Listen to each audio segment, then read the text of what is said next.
Okay, I'd like to talk to you a little bit now about nurturing and also how that relates to attachment.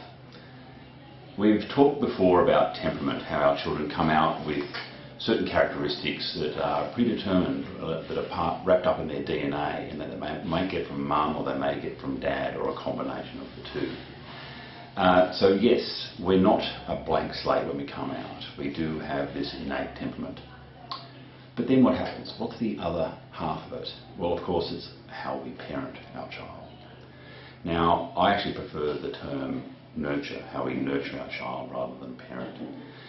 The nature versus nurture debate has been going on forever, and some people will think that it's more about nature and some people think it's more about nurture. It really is a combination of the two. But another way to think of it is that with human beings, nature is nurture. We are very social creatures, and basically most of what we learn, if not all of what we learn from other people, especially as small children. So we're very social. We also have very limited instinct compared to other animals. You think of antelope that can stand up and within seconds after being born and outrun a lion within minutes and do all these quite extraordinary motor skills very quickly. We can't even sit up until we're 6 months old. Yet, we end up, because of our amazing brains, we end up by the age of 3 being able to talk in sentences and have conversations with people and to get a sense of other people's emotional states, and even to start working together with people to get tasks done. So we go a long way, and all of those skills we learn, generally, we learn through other people. So we're not predetermined, we're not pre-wired. We ended up being, so it's not like a sculptor is carving the marble using from a top down, sort of finding out what was predetermined. No, we're the opposite. We get built up. So another way this has been expressed is, instead of parents having a chisel to carve their child out, they should maybe pick up some clay and build up that child. Of course, where does this start?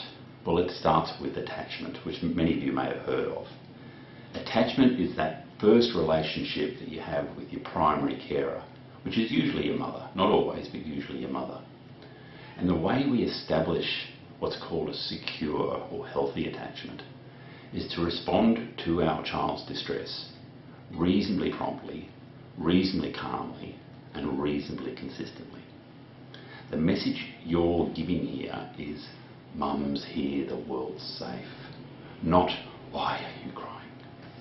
It's about reassuring them and so that they can orientate to the world and know where they belong. That attachment forms the basis for all future human relationships, and nearly always it happens quite effectively and very securely by mothers just doing what they find naturally. So those words I said before, reasonably calmly, reasonably consistently, and reasonably promptly, are all important words. The reasonably is important too. You don't have to do it perfectly every time if you've got something on the stove and you can't quite get to your crying baby quickly. So that's how we attach, and it nearly always happens very easily and very naturally. And so where we go from here forward in terms of nurturing our child, I'll talk about in later posts.